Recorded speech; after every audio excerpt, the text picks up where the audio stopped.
So how does simulator golf stack up to real golf? I've got the data right here from 3 rounds on the same course in real golf and in simulator golf. I'm going to compare them right now.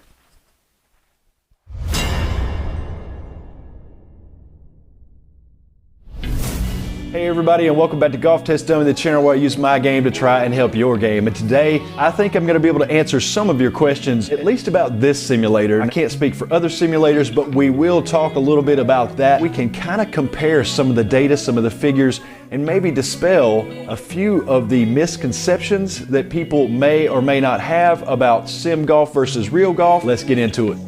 Now, when I was first thinking about purchasing a simulator, I was looking at the SkyTrack, which is an optical device. It is different. It's a lot different, in matter of fact, than the Garmin R10 or the Mevo Plus, which use Doppler, almost a radar type of technology. And it's important to notice those distinctions because with an optical device, a laser device, the higher end simulators, what they're going to measure is the actual spin rates on the golf ball. It can see the dimples as they move in flight. Some of them require like a little metallic type sticker that acts almost as a reference point for that optical device to be able to measure. With devices that use, basically a radar technology, these Doppler devices, you're not getting an actual measured spin rate. What you're getting is a calculated spin rate. Now, I'll see if I can kind of explain that briefly. It is not able to determine your spin, so the spin is actually calculated using a mathematical algorithm. I don't know what all goes into that,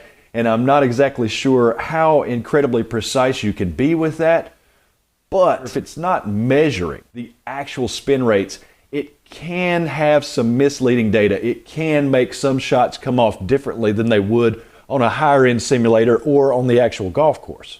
In looking at this list, one of the big things that I think that a lot of people think is that the distances are going to be wildly varying compared to normal golf. Now, as all of you know, when you play real golf, you're not going out there, if you're an average player, and hitting every single 7-iron the same distance. You're not hitting the same driver distance every time. You're getting different ball flights. It tends to be erratic, right? So, I mean, that is real golf for the majority of us out there, unless you're just some kind of a top-level player or a professional. In all reality, do you get that out on the golf course or out on the driving range? One of the other things is going to definitely be, the number of putts. Seeing as how you don't actually putt on these devices unless you're talking about the all-expensive Golf Zone, which I believe is somewhere in the neighborhood of $80,000 to $100,000. You're not actually putting on the majority of simulators out there, and it's no different with the R10. But what it does is it sets out a series of rings which have a certain distance from the cup on every green. And if you're in the first ring, you get a +1. It assumes you 1-putted.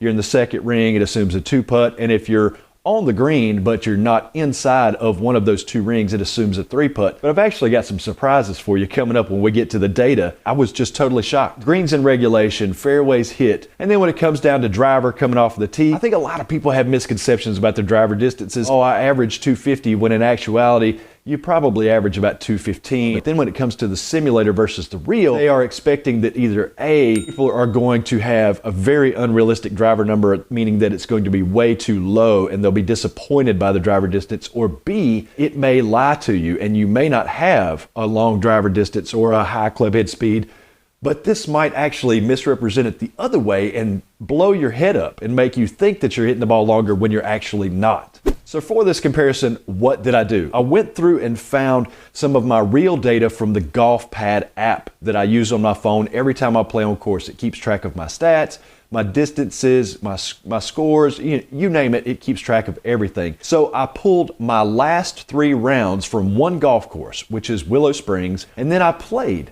3 rounds on the Garmin Approach R10 at Willow Springs from the same tees. I played solo in the actual rounds at Willow Springs early in the morning, so I did not have people in front of me. And then for these 3 rounds, again, I'm out here in the garage by myself, I'm playing solo, so I think it's trying to make an apples to apples comparison. Without any further ado, let's get started. Let's look at some of these numbers.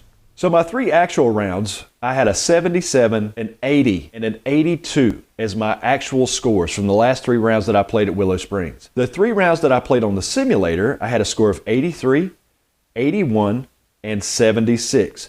Now here is something extremely surprising to me. I did not expect this to be this close.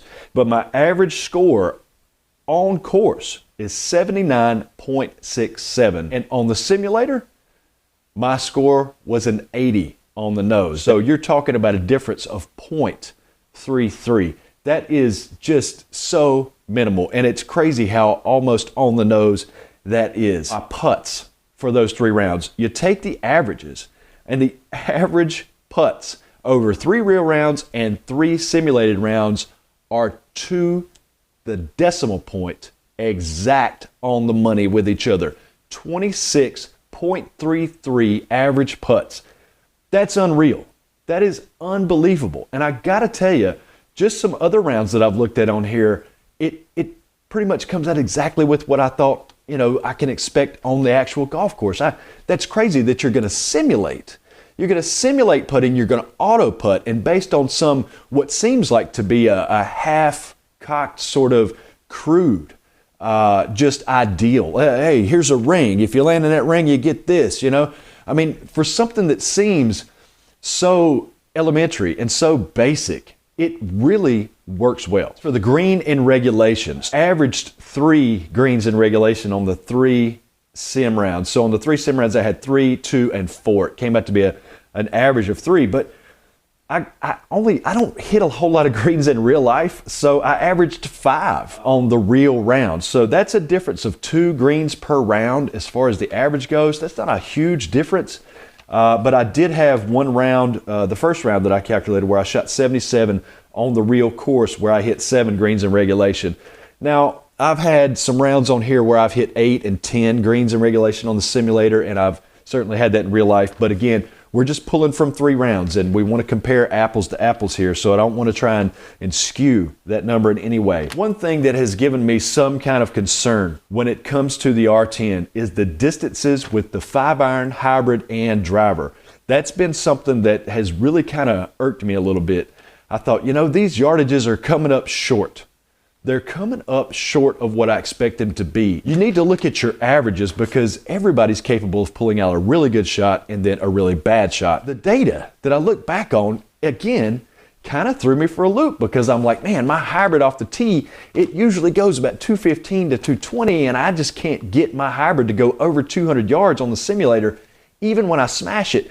Well, what's interesting is that when I go back and I look at my hybrid for those 3 rounds, it was an average of 190 yards. Now, of course, that includes off of a tee in a perfect setting like on a tee box, but also shots out of the fairway off of just the turf itself, where you're not as likely to get as much carry and roll. But that's weird, because my average with the hybrid on the R10 is 188. That's only 2 yards difference. So what I perceive to be this big drop in numbers, the stats don't lie. The 5-iron actually does show some real differences. I have played around with it a little bit, and I've been able to make up some ground with that, but I averaged 183 with my 5-iron in the real rounds, and I averaged 167.5 on the simulator. I can't explain that. I don't have an explanation for it. I'm hoping that is going to simply be sort of maybe a miscalculation with the algorithm. Maybe something's coming up a little off, or maybe, in an indoor setting, I've heard some people talk about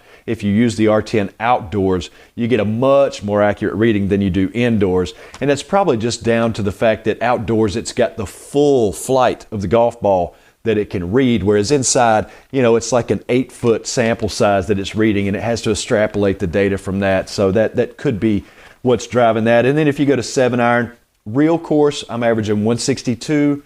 On the simulator, 159. Then you go to pitch and wedge, it's an average of 135 versus the sim, which is an average of 129. Again, that 6-yard difference in a pitching wedge, you think, well, that's a pretty big difference. However, you have good rounds and bad rounds. You have good strikes and bad strikes. So if you were to take this and apply it across, say, 10 or 20 or even 100 rounds, I'd be willing to bet those numbers would get even closer. But again, the huge surprise was the putting. I think a lot of people are down on these because they say, well, you can't putt on them. The fact that you can't putt on a simulator, putting is a fun part of the game for a lot of people. It's a big part of the game for a lot of people. And the fact that you can't go through and actually putt on the device would lend you to have some incorrect sort of scores, information, and data points coming from the simulator. but in actuality, they were the exact same. At the end of the day, what is the summation? What would I say to anybody who's looking to purchase a simulator?